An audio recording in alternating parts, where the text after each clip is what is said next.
your snacking will be broadcast live on the internet. He's starting it right now. Yeah. Because it's been publicly notified. Okay, we are live streaming, guys. All right. Kia ora, everyone around New Zealand and across the globe. We're here for a briefing on the long-term plan. We've had a prior workshop, and now we have staff here to come and give us a briefing. So we're starting with Three Waters, are we? Pardon? Another karakia. Yeah. Yes. I will start with karakia.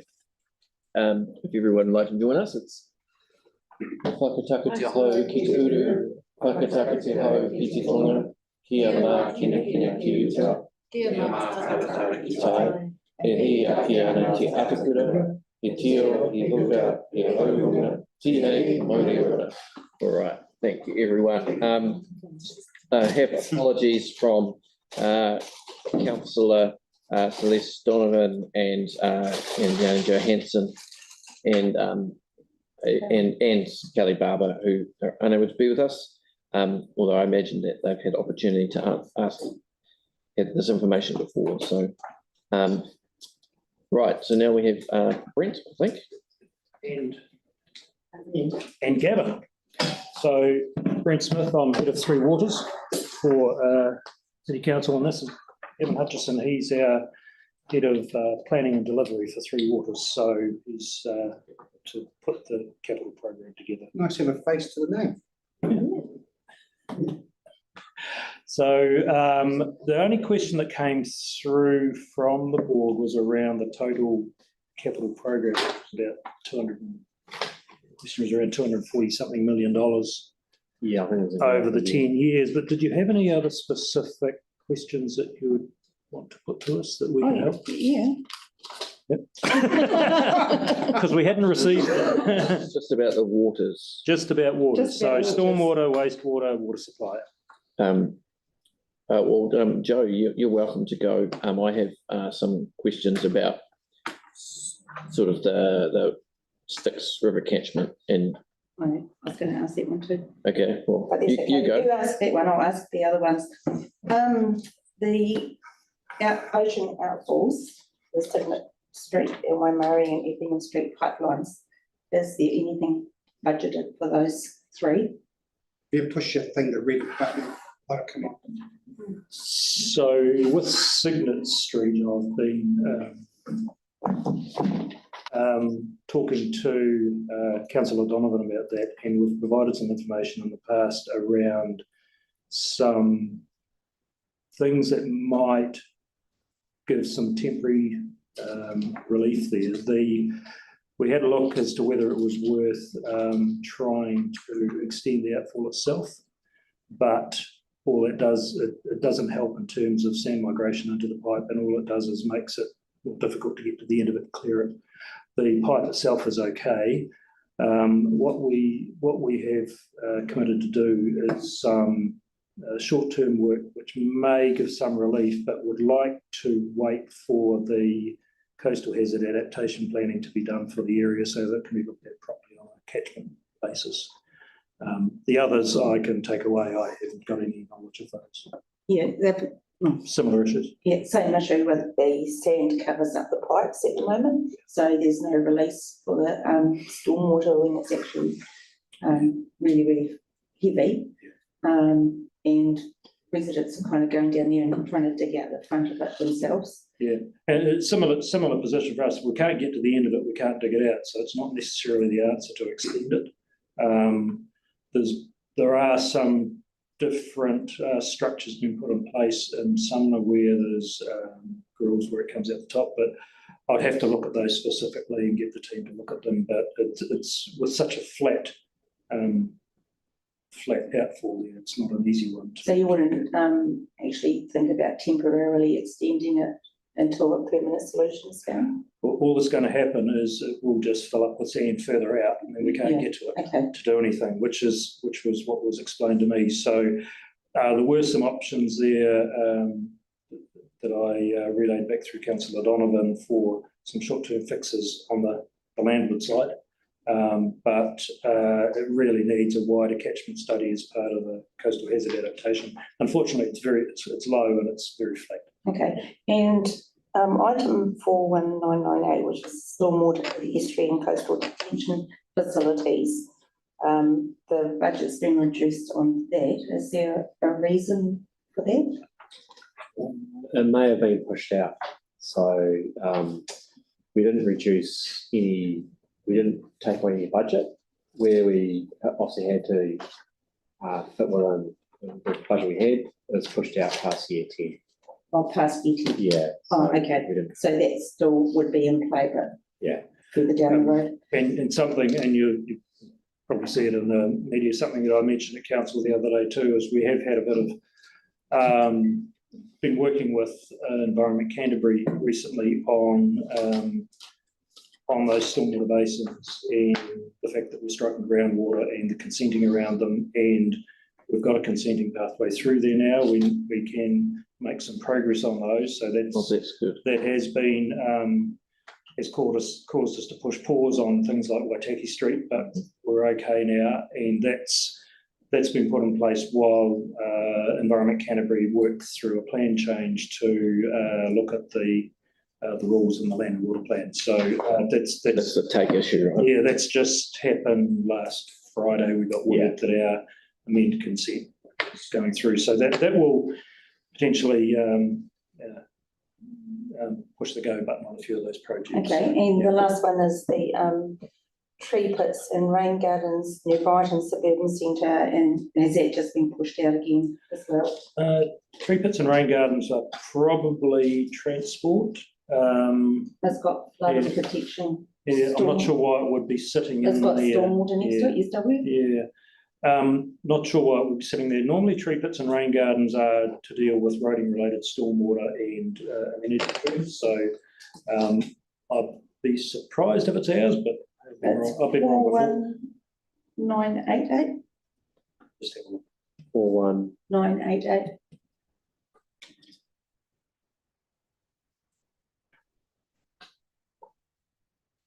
We'll see if we can find that.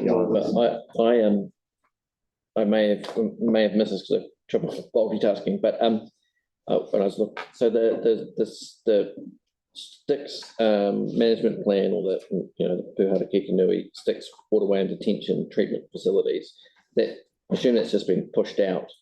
And what's the reason for that?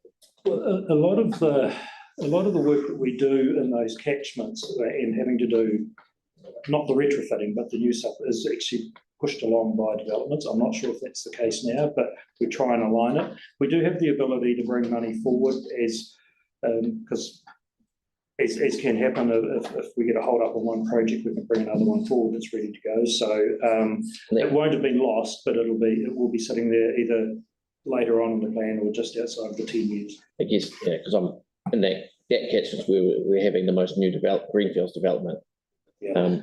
What we do is we try and tie in with the developers because they have a requirement to do a certain amount of work as well and dovetail it. So if the developers are held up at all, then our program just moves to some. Yeah. So like I said, we didn't take any budget away. We've pushed, so for example, the trips in the rain gardens pushed out to 2032. But we would push a couple of projects out. If there's a need to bring them back due to growth or other issues, we will bring them back. That's why the money's still there. Yeah. And we'll just bring it back and do it. So the money's still there, it's just not not in in your these plan little- because Thank you. funding. Yeah. In fact, our overall capital program averaging out over the next 10 years is currently, in the original draft, it was around $200 million a year across the three waters. That's increased now because there's a specific project proposed in the amendments by Councillor Cotter to ring fence a sum of money to deal with localised surface water flooding issues.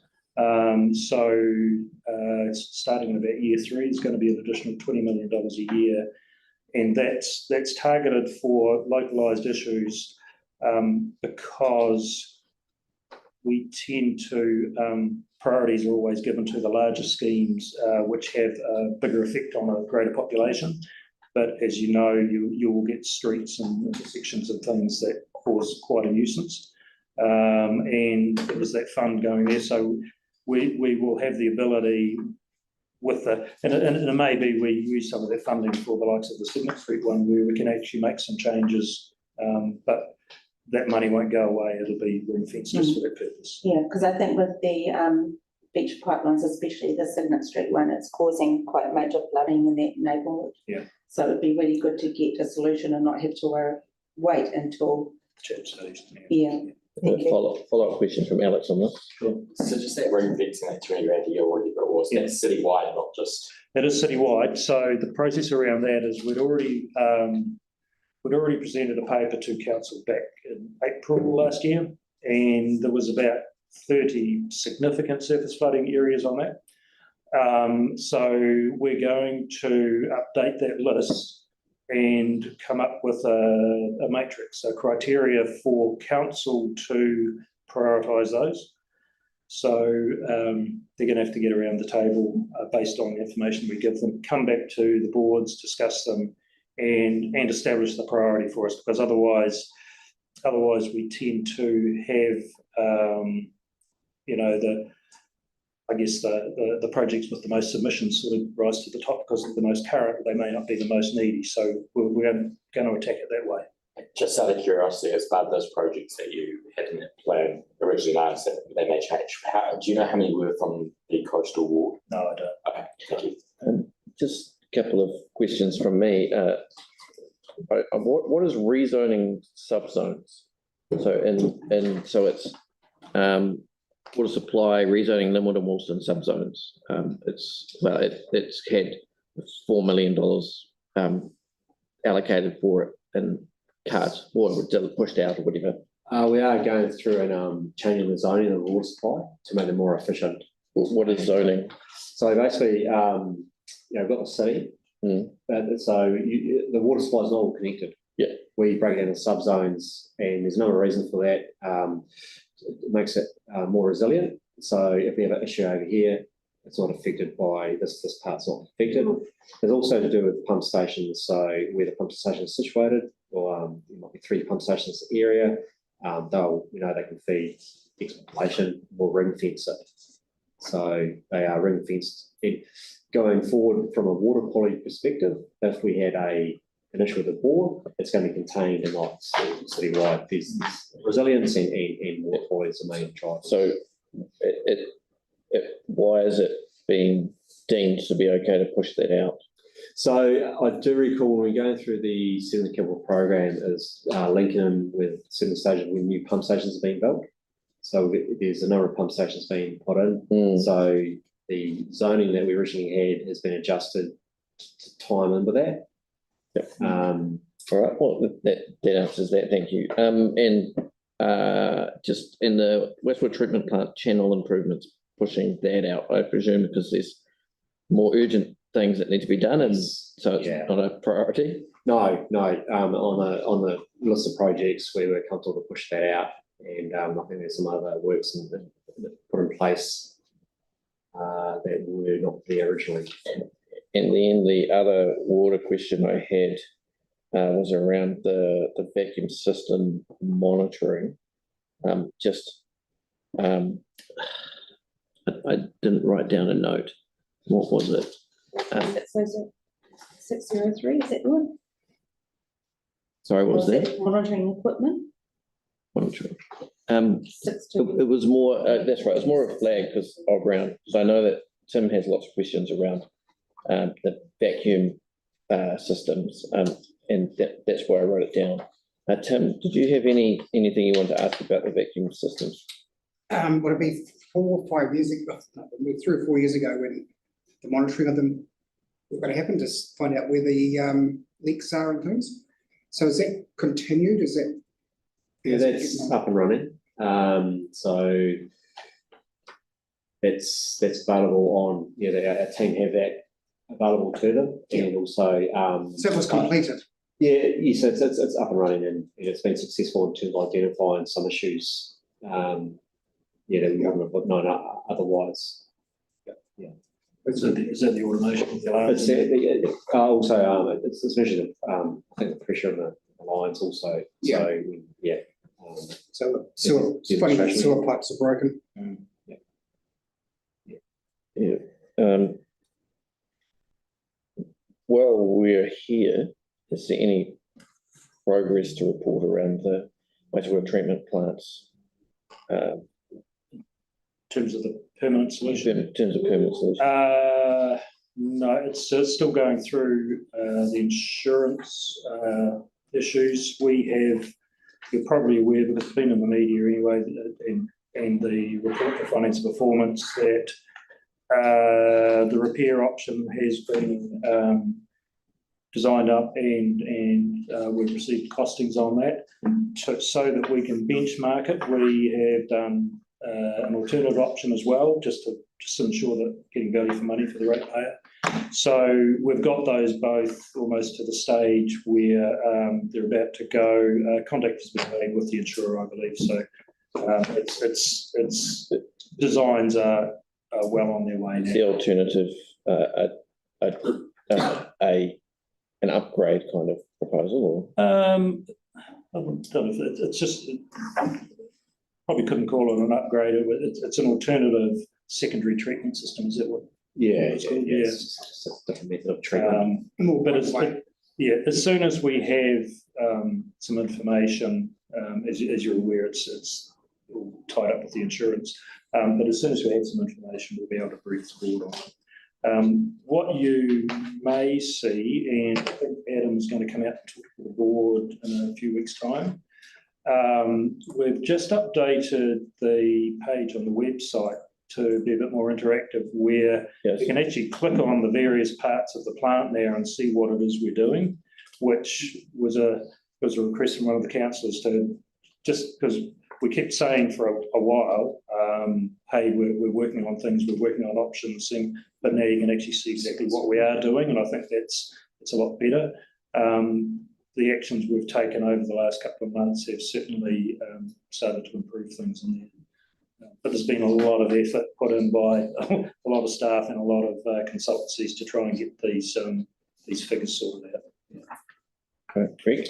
I was actually just using that tool today and looking at it, and it is really good and really where you can go into it and find out more about the different parts, because most people don't tend to know much about what goes on there. So to be able to see and have a further knowledge and information around it was really good to look at it all. I know more about the treatment process than I ever wanted to.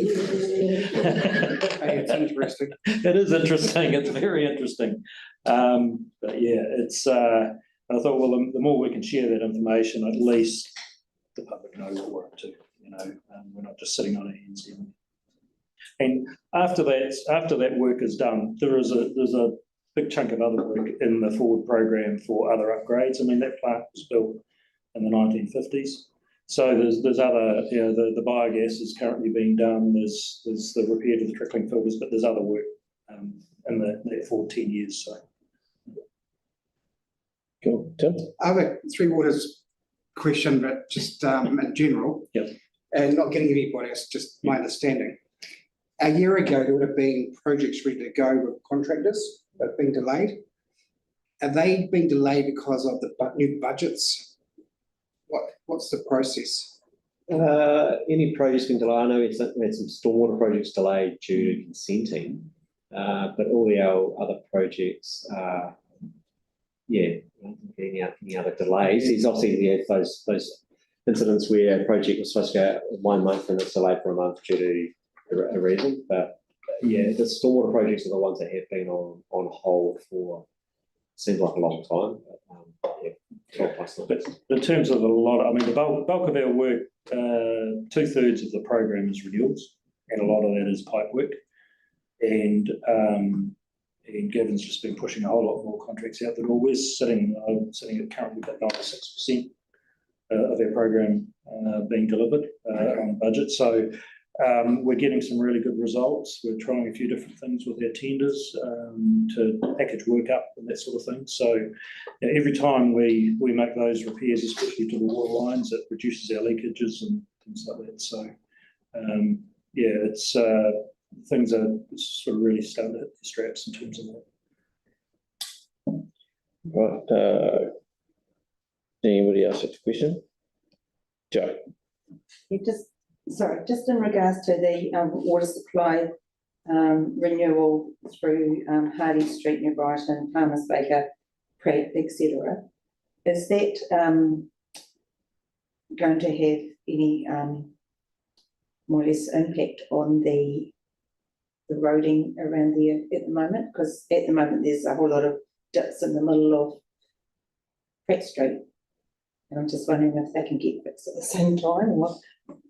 I can talk to our road team if, Because I think there's some quite big issue with the piping underneath that street. And they may have been holding off, waiting for us to do that work. We yeah. try as much as we can to coordinate the programs, and there's some more initiatives going on at the moment to do that even better. We have a thing called the Forward Works Viewer where we see that plus Orion's work plus a few other bits and pieces. Because Pratt Street is only quite short and half of it's red zone and half of it's actually still got people living there. Yeah. So it gathers a whole lot of water and a bit dents in the road, but yeah, thank you. What's the Bamford Street odour treatment? So when you, I'm not aware of odour and Bamford Street other than that which comes from some of the industrial activities there. I don't know the exact project, but there's a number of projects that we have put under control either on we had complaints, so that's what would have triggered that project. And so maybe a pump station close by, or there could be a pressure main that gets discharged close by. So when they've been triggered due to an area of known complaints.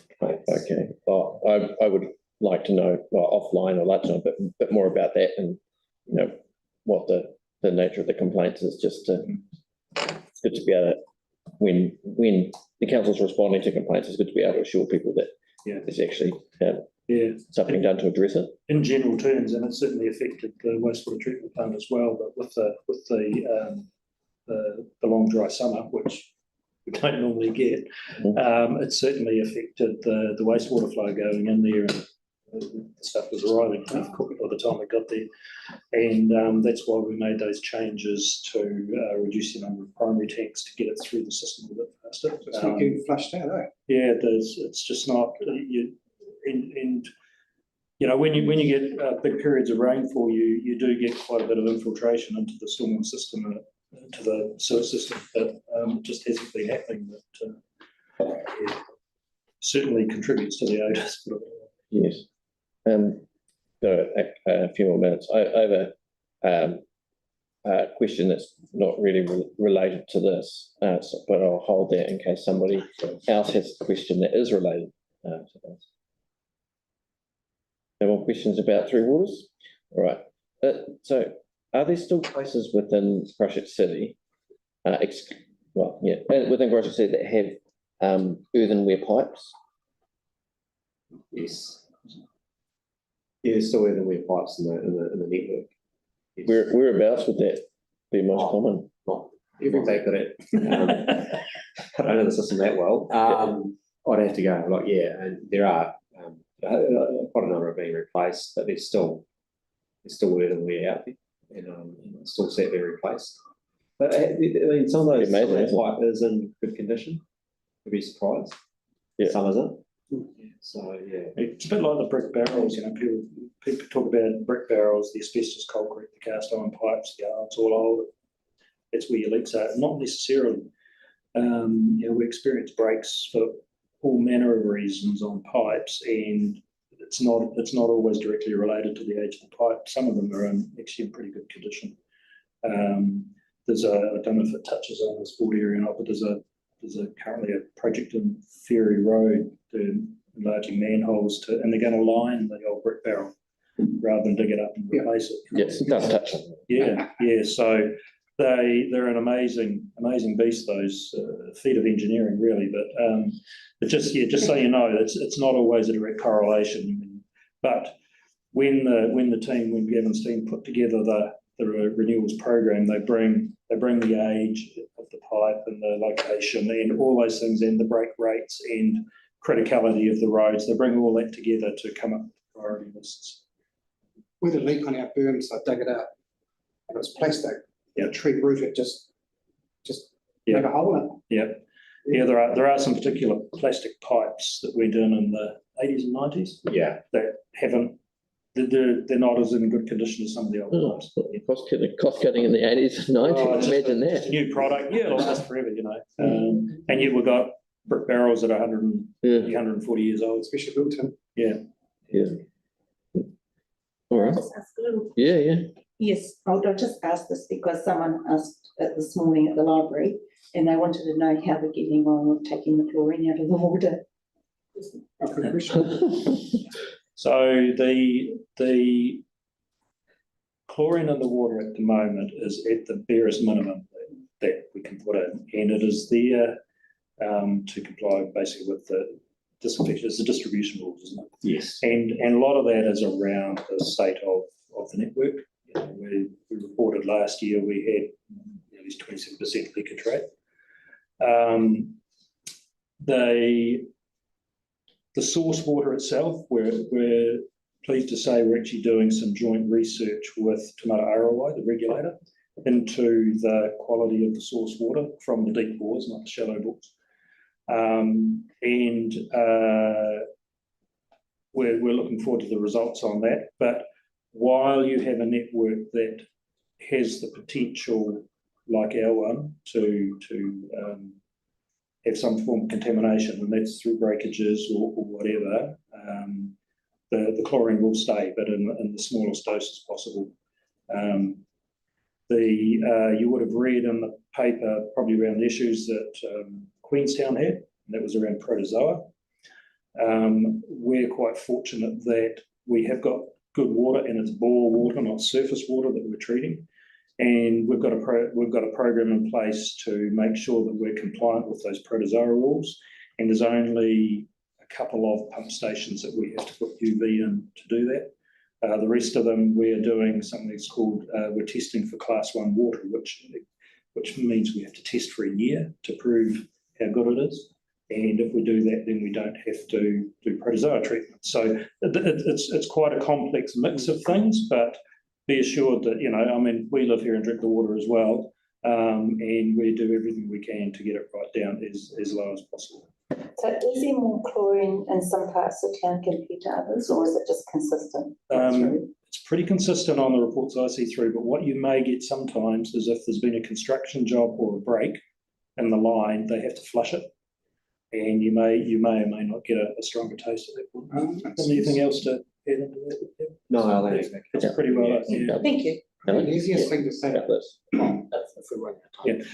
I mean, at your home, if you don't, you can get the taste of it out of it if you want to put on a filter on your tap or sitting for a while. Just out of curiosity, how much would it cost to fully comply with that and not need chlorine? Like, is that how many billions? It would be billions, because you would have to ensure that you got the leakage rate down to single figures way below, and even then you can't. We never have the capacity. It gets to a point where it's not. Can't guarantee it, can you? You can't guarantee it, and a business case wouldn't stack up as well, because you get down to a certain point and you go, actually, it may be cheaper to fix the brakes than to go through and replace the lines. Yeah. So it's a lot goes into it, but we have found recently that working with the regulator, even though there's a whole lot of rules come in place, that they're quite good to work with, and as I say, we're doing joint research, so it's good.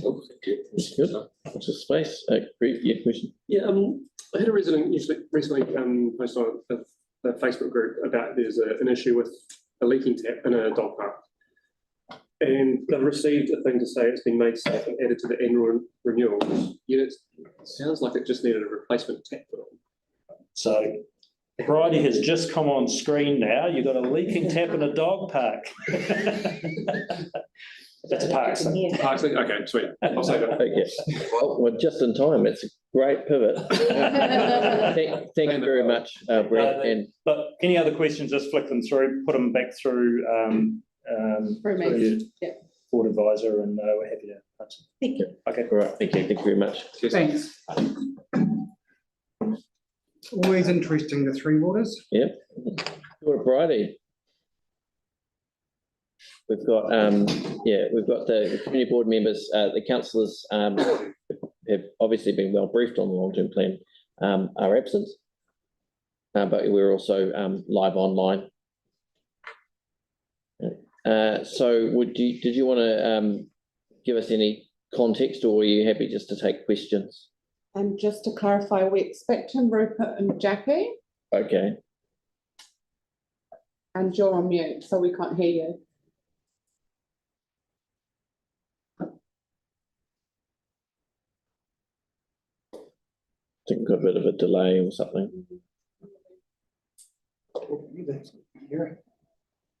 Can you hear us, Brady? Oh, we can't hear you. Yeah, I think you're on mute. It's too hard to tap around the water. That's what we're doing. There we go. That's probably a little better. There you are. If you're happy for me to start with some of the questions that I've already been given, that I have some responses to, I'm happy to start answering those now if you'd like. Yeah, that sounds great. Cool. All right, so I'm not sure if Parks is coming. I'm not sure if Jackie and Rupert are coming. So I do have some responses here that I can, some questions that I can respond to, with some responses from the other Parks team that I'll pass on and endeavour to give you a comprehensive response. But I'm sorry if I don't have all the answers that you're looking for tonight for everyone, but I'll give it a crack. So the first question that we received was around the scheduled work in the LTP for renewing the North Ramp in Brighton. So the North Ramp in Brighton, for those who don't know, a new Brighton Beach development, we call it, the car park outside the pools there.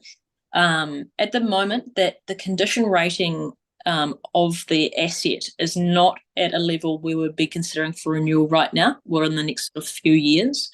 We have a relatively large renewal scope of works to deliver for this renewal, like Roughage Domain, for example. So that wouldn't be happening anytime soon. It will be added, and we're going to go reassess the condition. But at the moment, there is nothing planned in the near future. The next question was maintenance and painting of the pier.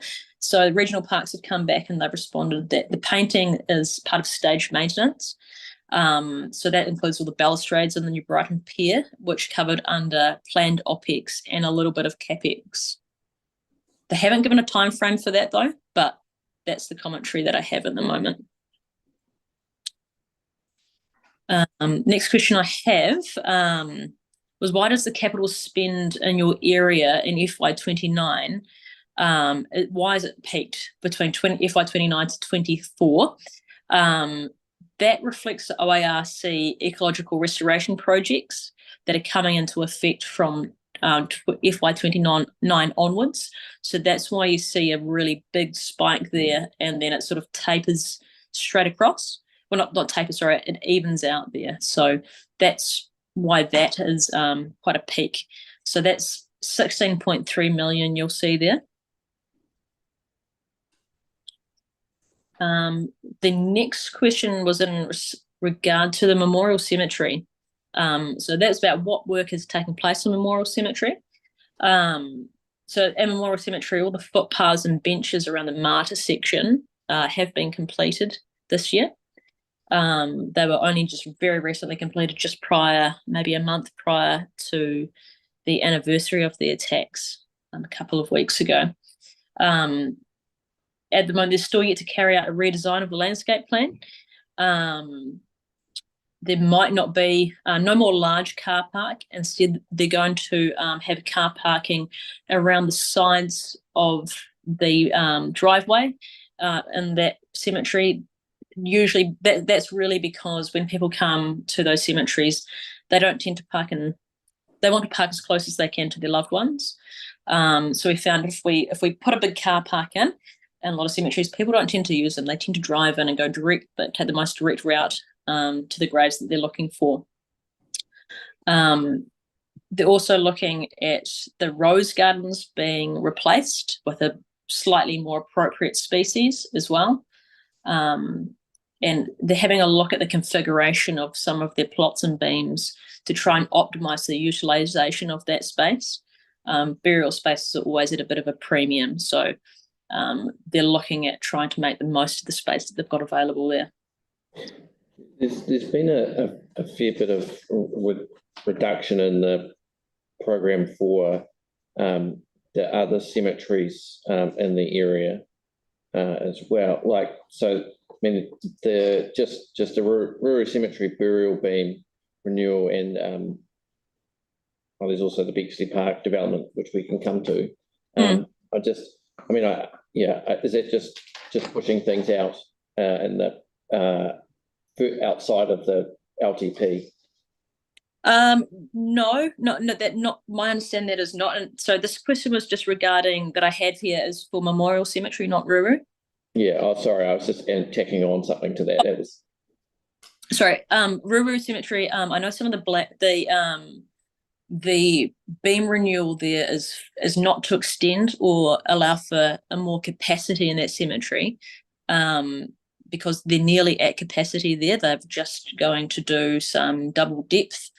They will allow, double depth burials to take place. And then they're looking at ways of how they can create ash sections to increase capacity at that cemetery. I'm not sure. So it's a reduction in the funding allocation there. Is that because they're not going to be expanding any further? Well, the space is limited. They can't actually expand any further in Ruru Cemetery. Yeah, I just wonder because there's a reduction in the long-term plan proposal of $1 million. So I was wondering what was. Okay, I'll go back and ask the guys about that. If that's reflective of the limit that they have, that might be the case, but I'll have to check that one. Yeah, no worries. Sorry if I wasn't clear. No, that's. All right, the next one was about Bexley Park, the development down at Bexley.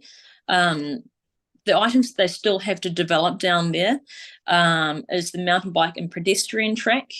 The dog agility equipment still needs to go in.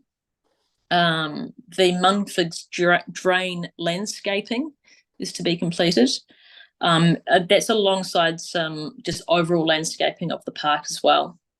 One thing they are going to do mid-24 is upgrade the water lines and the wastewater. At the moment, that water down there is not potable, so we can't offer dogs recreating in that area. So that's coming up soon. The Learn to Ride track, the construction is planned for FY25. That's along with that sort of coincides with the Learn to Ride detailed design and construction, which is 25-26. And the last one I have, the Marshlands Community Centre is not itemised in the list that you have in front of you, I think through the bubble platform that you use.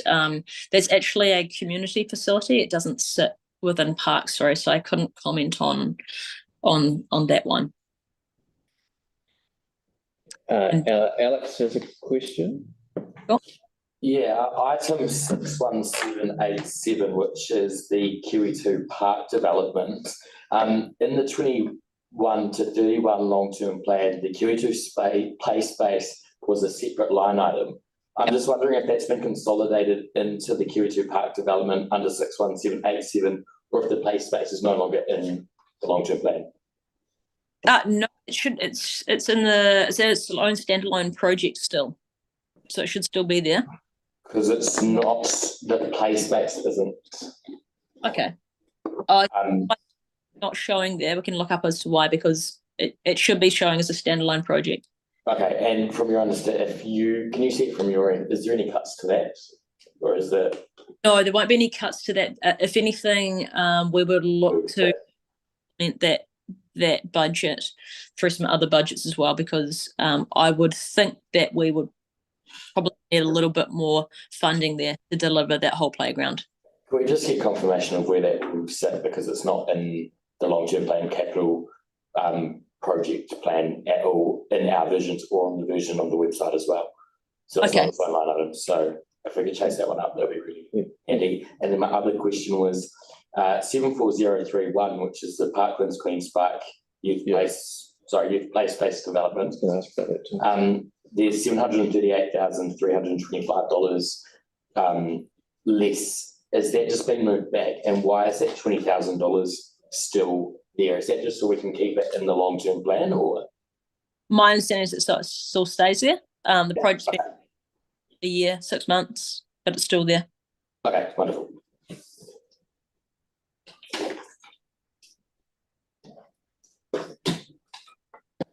Joe. Yeah, hi, Bridie. Just a few questions. The South Brighton Reserves development's been pushed back, has it, or has it just been taken off? I don't know. There's most of that is regional parks, and so I'm not actually as up to speed with some of the regional parks program, unless it was a question earlier submitted. Sorry, so I couldn't comment. That's okay. I'll send through the question to Cindy if you can find out. And the is that the same with the coastal revegetation and amenity planting? It would be, yes, it would be sitting with regional parks, sorry. Okay. So if you could just confirm for me, please, the graffiti car parks, are they still being done? Yes, yeah, they're programmed Through operational? operational. No, that's a capital project. It is? Is it not in here either? Sorry? I can't see it in here either. Yeah, that's because, so a lot of our hard surface renewal projects, they sit at program level. So it's not an individual project. So that's part of a wider citywide program. Oh, good. Would that be the same for the South New Brighton car park then? It would be, yes. Okay, thank you. And the Spencer Park playground flooding, is there anything in the plan to? I would have to check with regional parks on that one, sorry. Okay. And there's one more here somewhere. Yeah, I don't know if this falls under you or whether it falls under the red zone, but at the end of Bower Ave, down New Brighton Road, there's a car park which actually needs to be tidied up. Is that under you or is it under red zone? Probably. And when you say tidied up, as in maintenance, or it needs to be renewed? It needs to be renewed. Okay, I would have to check with the car park that needs to be renewed. It would be either on that hard surface renewal list that the Roughly Domain car park is on, which we can go and check. If it's not on there, we'd need to get it assessed. Okay, thank you. Yeah. Any further questions? All right. No further questions. All right, Brian, well, thank you very much for your time. And Actually, one on the dog park one. you do have a dog park one?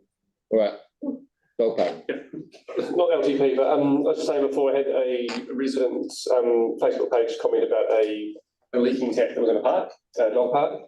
And they've had a message which I can read and says, it's been made safe and added to the annual maintenance schedule, but from what I gather, it was just a tap needing from being replaced. So how can it be made safe potentially and then still be added to a maintenance schedule? Well, if it wasn't being maintained, if it's broken because it wasn't being maintained, then I would assume that they've fixed it and now it's going to be regularly maintained. That's what I would probably take from that comment. But would have to look into who made that, who responded to that ticket and why they responded that way. Yeah, no, just send me a screenshot of the reply they had of the text. Alex? Just a really quick question. I was just wondering, it might be a bit cheeky, if there's any development on the fort at Thompson Park in terms of design or anything like that. Sorry, so The Thompson Park fort. you're wanting an update? If we've got additional time, but if our next Yeah, person's no, happy we do have a little bit of time. Yeah. Can you be clear what, Brady, what you want. Oh, okay, so in terms of Thompson Park and the forks being taken down. The microphone's over Oh, there. sorry. I was just wondering if there was any further update on what the new structure would look like, or if there's a time frame. Cutting in an I can see that in an email. yeah, a time frame. So I just picked up, you did say time frame. So at the moment we are looking to take that one down. We just need confirmation from City Care, who are going to be deconstructing and constructing the new one. How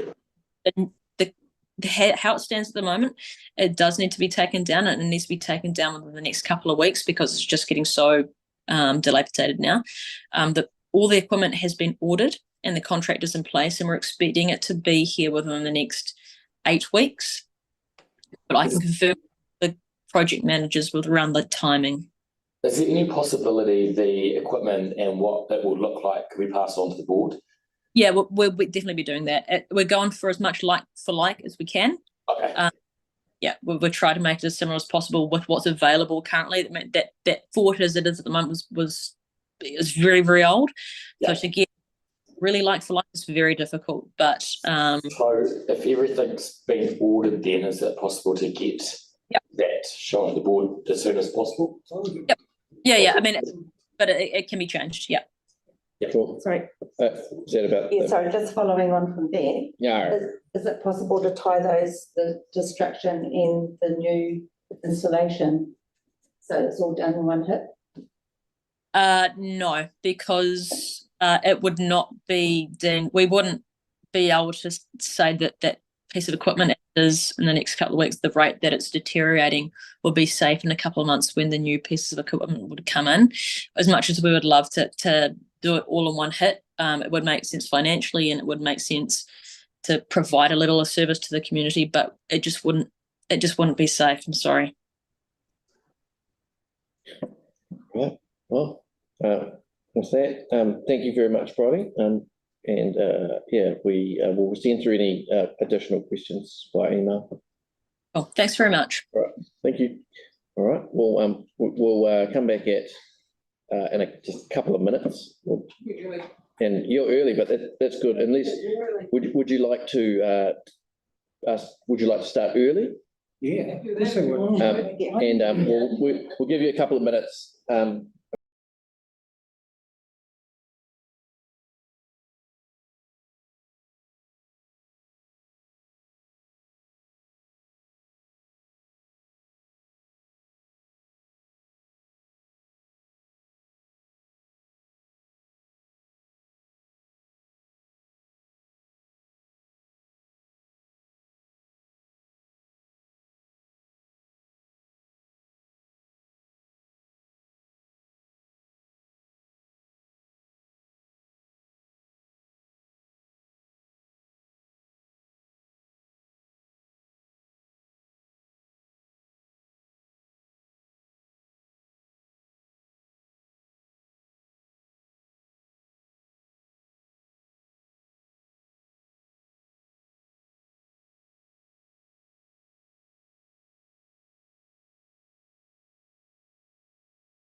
All right, welcome back, and maybe welcome to Jacob as well. All right, for anybody joining us online, we have Lynette and Sharon and Jacob who are from the transport and waste unit. Yes. Yes. And they're going to answer our any questions we have about the long-term plan. We are going to do our best. So did you want to just start addressing the Flip straight into questions. straight into the questions that you have received? Yep. All right. So Also, shall I just start addressing them? I don't know whether everyone's seen them, so I'll read them out, the ones that relate to transport. We didn't have any relating to waste, so largely we're here to talk about transport, usually because that's where all the questions. I did want to know a bit about the Bexley landfill. Oh, I can come back to that. Do you want me to put this on? Yeah. Okay, so largely we'll deal with transport. The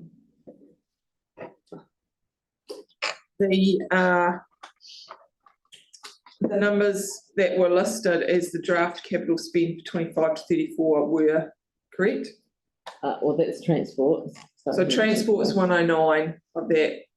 So the balance of the 131 will be the waste management spend. On top of that, there's the programs like the minor safety and some of those other programs. So there's the opportunity for more money as well. And maintenance, I think, was probably the biggest one that isn't in there. Yes. Yeah. So it's all the road renewals and resurfacing. Are all in there. Yes. So we've got a question here. Why does capital spending in our area peak in FY29? Does this mainly reflect smoothing the capital program or other priorities? The peak is largely when we are expecting, there's two big projects of spend, Orem Ave and Pages Road Bridge, and that's when we expect the peak of that spending, so that's why it peaks. The other thing to realise is that you've got a list of all the projects, but that doesn't cover off all the areas where we'll be doing resurfacing, and any projects that come out of programs like minor safety programs and all that sort of thing. So this is the identified program. How do we, at a governance level, get some sense of what's happening in those programs? We're working through that at the moment and trying to understand it. At the moment, we only have about 3 years of program ahead of us for the resurfacing program. We will be back round talking to you about the, like we've done in previous years, about both the resurfacing program and certainly trying to find where you can influence. So that's usually to the second and third year of the program. So Steve will be back round to talk about that. And the Jacob and particularly Stephen will come around and talk about the minor safety program. They're in there as a lump of money at a program level at this stage. Sorry, can I add to that? So the maintenance program for the first year and I think 2 years, but certainly for the next year, is all available on the council's website. So that it is all available there. You can see it. A resurfacing program. So just I'm wondering about further afield because we've got a 10-year capital program. Yes. I appreciate you don't necessarily, because you don't know what kind of weather events is going to be. You can't plan that whole resurfacing and. The resurfacing program is set up and designed, and it's based on condition and age. So there's an algorithm that is created to pull out the streets, and they are then checked and double checked, and actually in some cases triple checked by the contractor before we go ahead with the works. But in order to leverage the subsidy, we follow that algorithm is quite a strict regime of condition-based and land use, condition and age that align with NZTA requirements. So it's not just age, because some of our newer streets are not necessarily holding up as well as they should. Come back to Gary. Do you want to talk about the GPS? Yeah.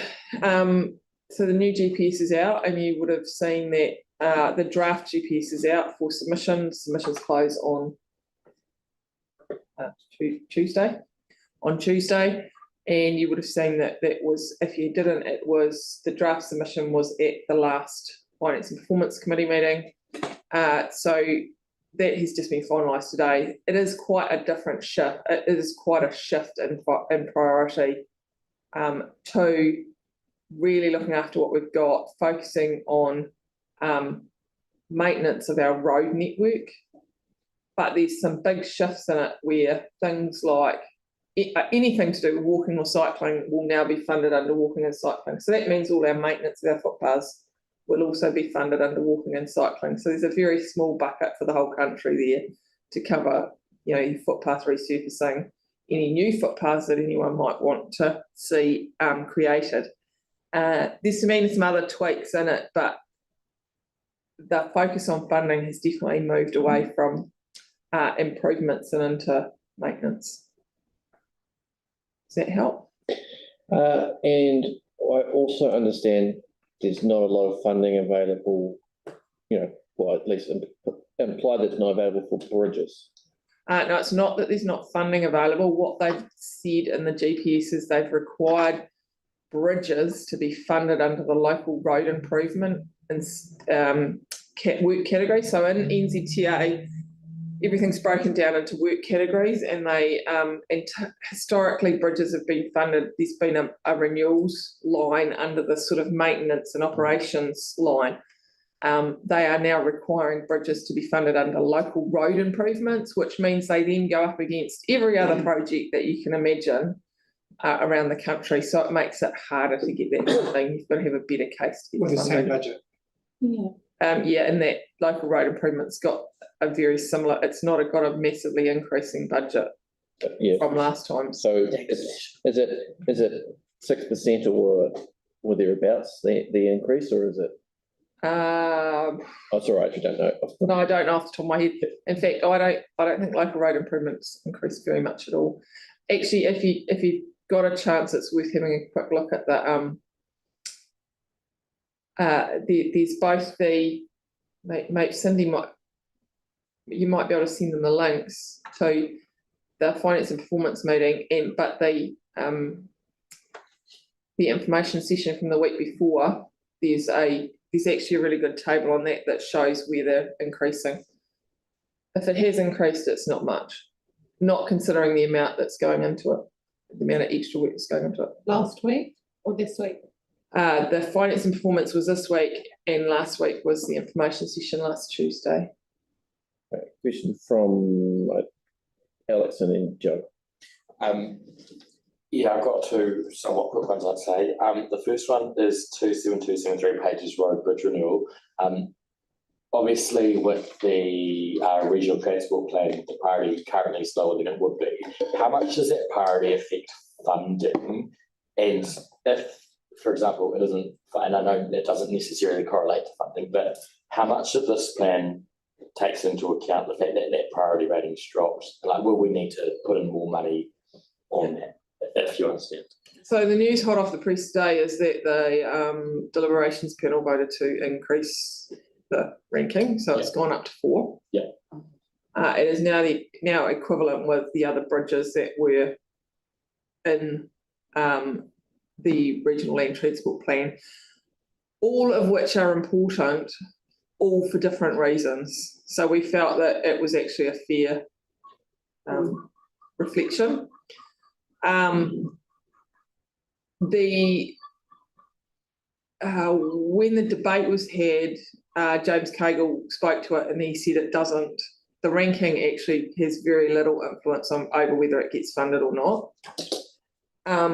But one of the points that we have raised in the draft submission is to request the Minister to list it as a named project in the South Island, one of the South Island's named projects. So that's what we're trying to get with that. Cool. And my second question was in regards to 45165, the new north-south corridor, commonly known as the RMF extension. Oh, yeah. So in the old budget, I was told that in the event compulsory acquisition would be required, there would be sufficient funding within that line item to compulsory acquire, should that need ever arise. I'm just wondering if that is still sufficient in your understanding for that? And if, it's sort of the two-pronged part of that question, is if compulsory acquisition for a project is required, does it come out of the special land acquisition line in the budget, or does it come out of the project budget? Comes out of the project budget. Okay, Yeah. and are you aware if that's sufficient? Should that be rise? There's no change in the budget from the previous LTP, so it's, yeah. Yeah, we think it's. Right, John? Yeah, just in regards to the bridge funding that you're talking about, does that apply to Anzac Bridge seeing it as on a ring road? Anzac Bridge is a NZTA bridge, not a Okay, so council bridge. the council wouldn't be responsible for that. Excellent. All right. Excellent. Might mean it gets done if we hit it. Oh, yeah, true. Alex? Right, I think you might still, Oh, I've still got a few on my got a list. few on your list. Actually, to go back to Alex's question there, about Oramav, and we've got someone here about New Brighton Mall. And does it work in with the CEAT proposal? You can talk to that, because I can't read your writing. Okay, so the project involves paving, furniture, lighting and other amenity stuff like planting and bins and things. They are working, the project team's working in with the Best for Brighton working group, and that's being facilitated by Christchurch New Zealand and CEAT as part of that, so, yeah. So, yes, I'm sure. So hopefully we can get a really good joined up response there, and we've still got funding on for that work. We have got anything else about? I was just thinking about, no. There was a question that came through about what happened to all the improving Bromley roads. I remember we had the improving Bromley roads, which was the transport choices program stuff, and then we had the other one that was the one that the other one's still there, still going, still planning to go ahead. So because that money was kind of together. Yeah. But now that the surf money is. We were delivering it together. We were working on it together. Yeah. But we didn't combine the budgets. So we can keep going with the improving Bromley Roads work to the level of the budget that we've got. So the project that's there now with funding is, has still got the $1 million. Yeah. Can I ask a question about the Bromley roads? Yeah. Or a couple of Bromley roads. Doesn't include Mace's Industrial Park or the rural road, eh? No, Is that it the doesn't. two worst roads in Christchurch? There is, so that came up the other day, funnily enough. The mayor asked me a question about it. Mace's Road, there is a need for some pipe renewals down there, and we are waiting until that is done. Yeah. Mace's Road is also extremely challenging, as we've had a number of conversations with Councillor Hanson over the last wee while, and it's extremely challenging mainly because the bottom of that drainage area is actually lower than the drain it drains into. So that makes it quite challenging because water doesn't go uphill. So we've got a lot of work to do to figure out how to make that work.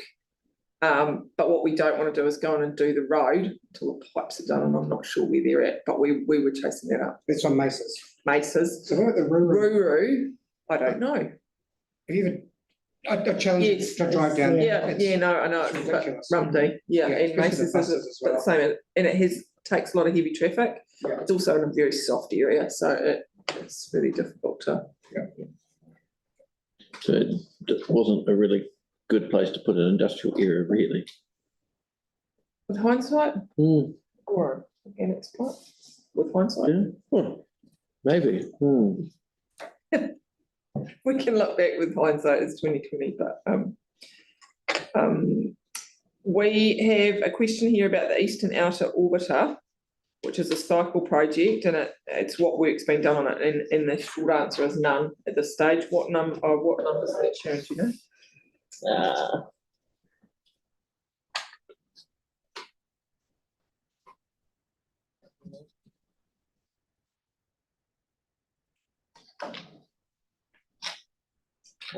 4,700. 4,700. Oh, yeah, there. 100,000 next year. It's got, yeah, so that's got planned for 100,000 next year, which is just starting work on it, really. The budget's in, we will start work on it.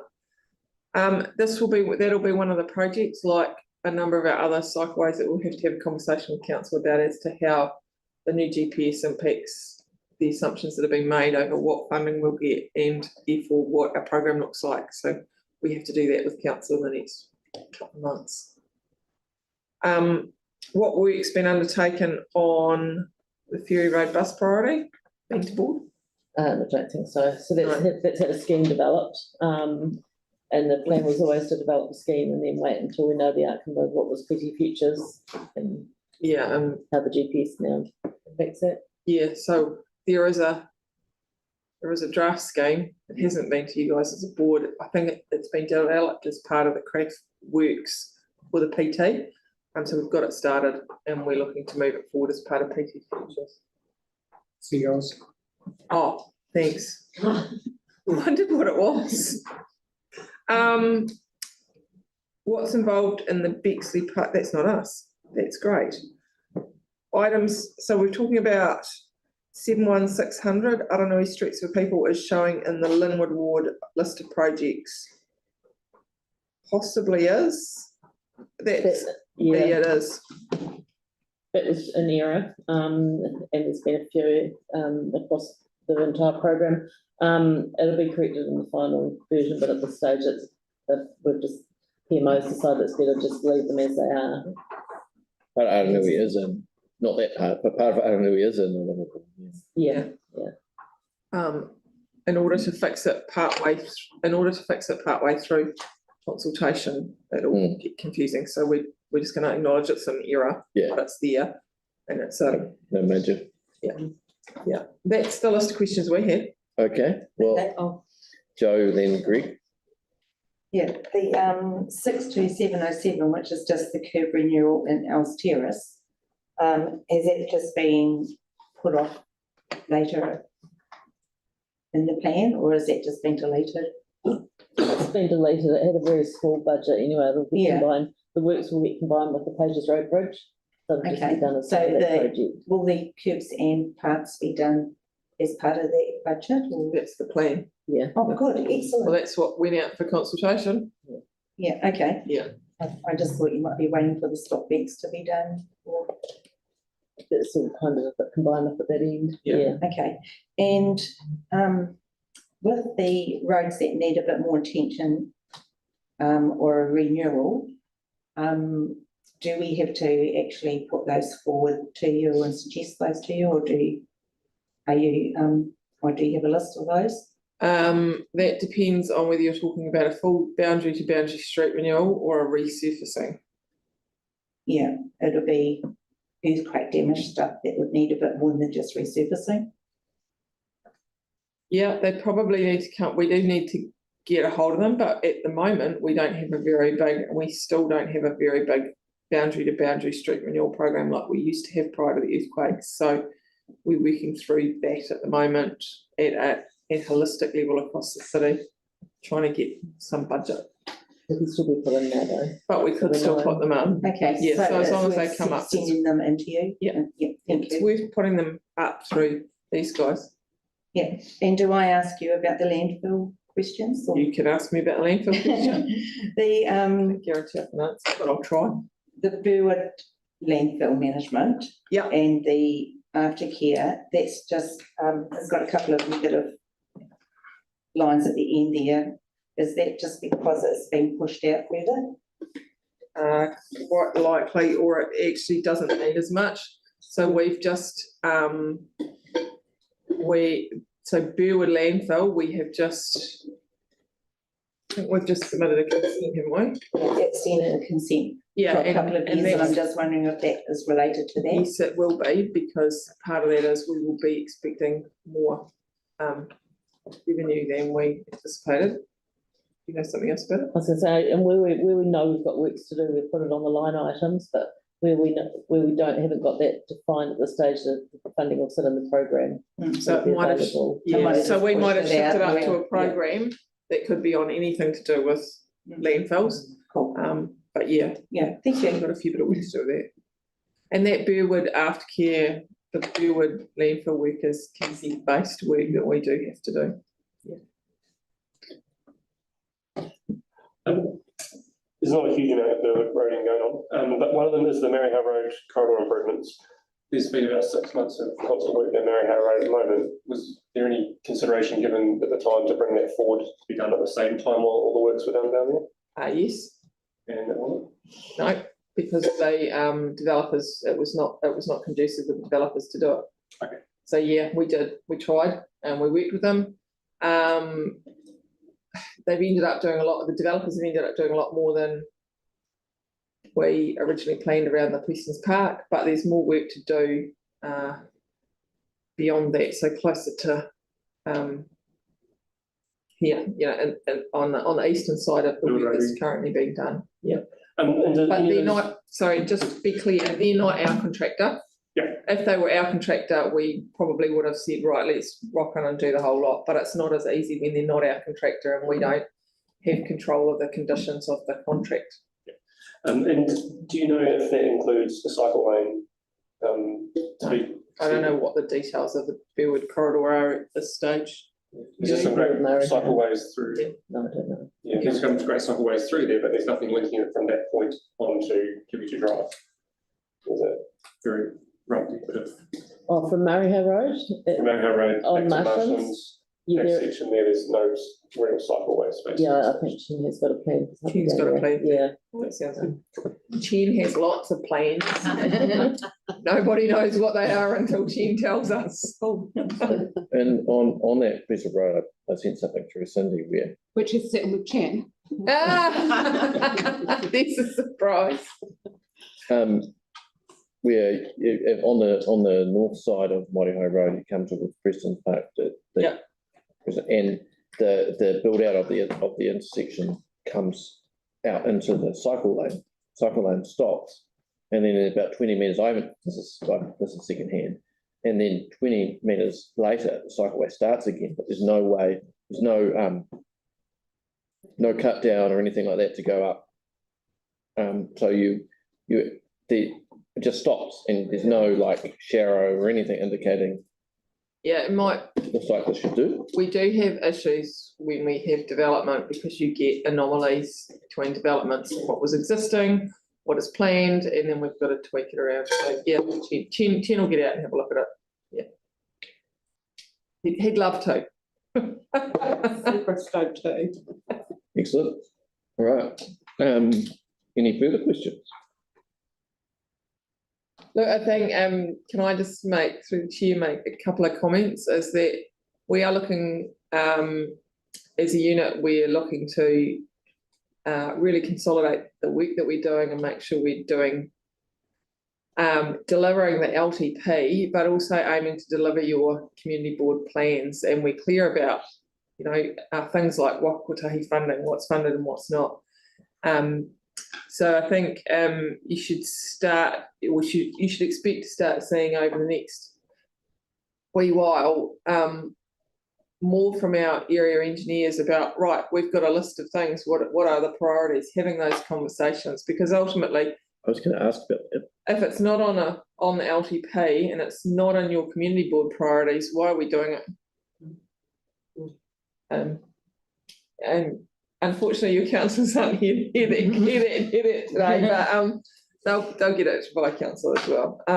But that's sort of we're trying really hard to consolidate and be better at delivering what we say we're going to deliver, but we can't deliver everything. So we do need to be a lot more critical of what we're doing and why we're doing it. And that conversation should be had with you when it's community board issues. And it would be, you have a program level budget for our here. You have program level budget, but then there are ideas that staff might have for prioritising spending, and then it would be great to be able to involve affected communities in a bit more into our thinking before we make recommendations on prioritisation. We're trying to figure out how we do that, because some of it is really driven by what is required out of Wakatahi, and the reality is we prioritise at a city level. And it may be in some cases, there is absolutely no street renewal, there is no resurfacing done in Burwood in a season.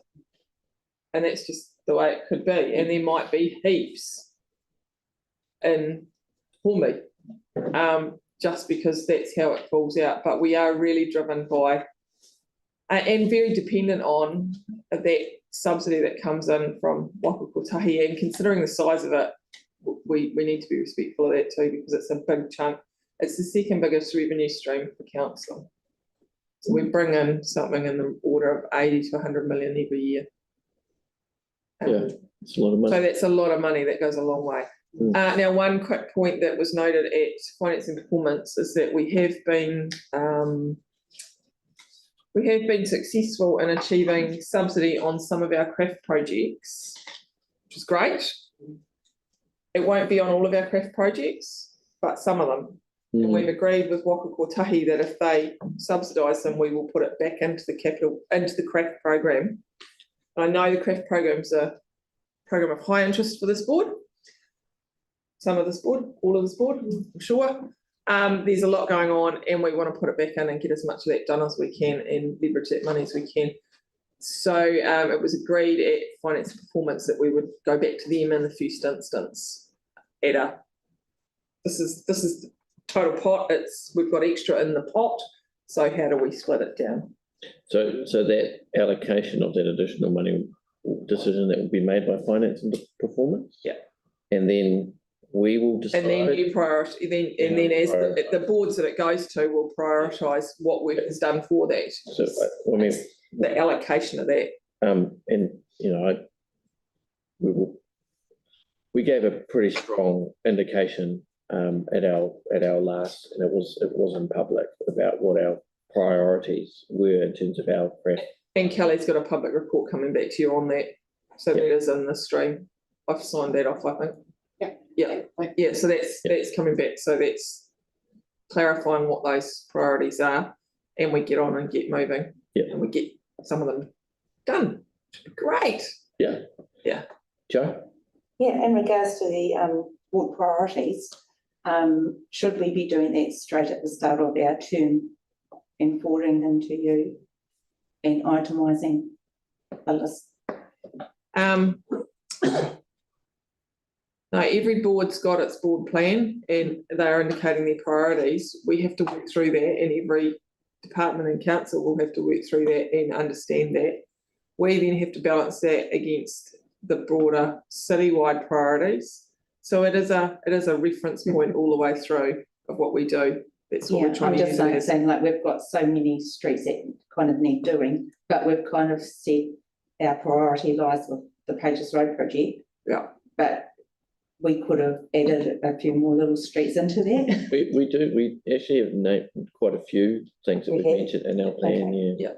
Yeah. So that information in your plan.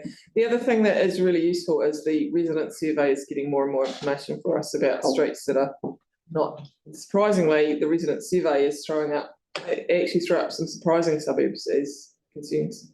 Cool. You can ask about Trixie Reserve.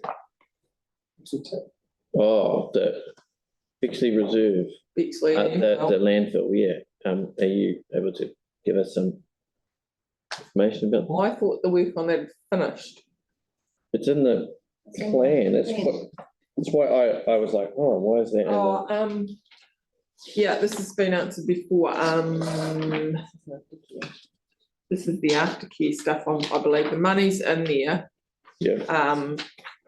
There is some ongoing aftercare costs relating to that, is my understanding, but the work is substantively finished. Bexley Park, no, not development, where are we? Bexley landfill remediation, yeah, so there's just a total of about $2.5 million there. That's just it's not allocated to any particular year, it's just over the period of that. I guess that must be aftercare. Yeah, that'll be what it is, and if it's not needed, it'll go back up to the landfill, the general landfill program, and it will get fed out to other requirements across other landfills across the city and the peninsula. We're looking at planning for disasters. If part of that plan says, hey, we need to move that tip, what sort of budget would we need to talk about long term for that? A very, very big one. I mean, we're from though. You would have to find new money for it. So we recently took out a landfill in the Bonds Bay. Yeah. Yeah. And that was, I think, 3 or 4 times what the initial estimate had been for how much was in there to take to Cape Valley. And the reality of it is it's just lifting it and shifting it to somewhere else. It's a long way to go though, wasn't it? Yeah, but it is taking it to a managed fill site. So then you know that it's well protected, it's got the proper protection and to ensure that you're not got leaching into groundwater and all that sort of thing. We also have a lot of unmanaged landfills around the city that we know some of them are, but not all of them. So you'd be in tens of millions probably. Yeah. That's a fraction of a stadium. Put it under the stadium. So I'd probably rather watch Pink than watch trucks going past with rubbish on them. I was thinking if we get a small tsunami and that goes out to sea. Yeah. Look, it's something that so Alec is working on a closed landfill management plan, and there's money in the budget in order to undertake that in the next couple of years. And it's going to be really, really important because that's going to talk to how do we plan for when things like this happen, or for areas where we need to address it now, and how do we make decisions and how do we set the policy for it?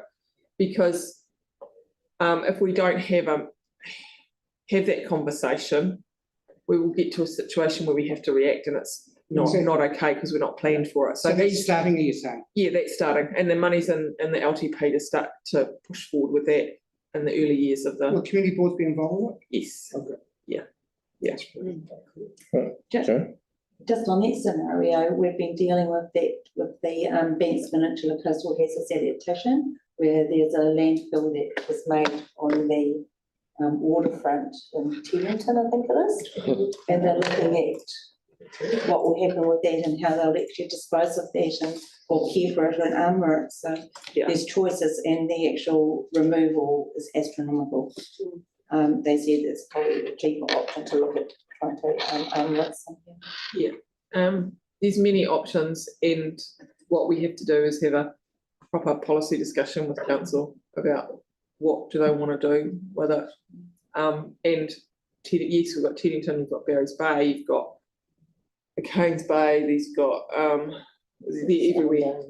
And for some reason, historically we have thought that popping our rubbish in an area beside a stream or a coastal area was a good idea.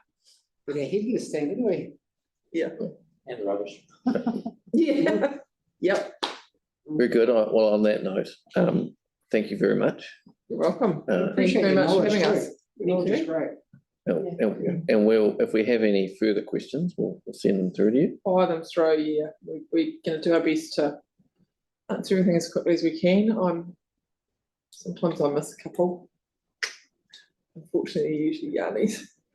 I'm sure that missed a couple of. Let's get us live stream too. Yeah. Well, I'm Matt. Let's all let's sign off with our karakia and so thank you everyone. Hold hands. Kia tau te rangi mani o te rangi e tu te o nei o papatuanuku e tapu tōnei o te taiao e awhi nei ki runga i a tātou e mauri ora. Thank you very much for having us.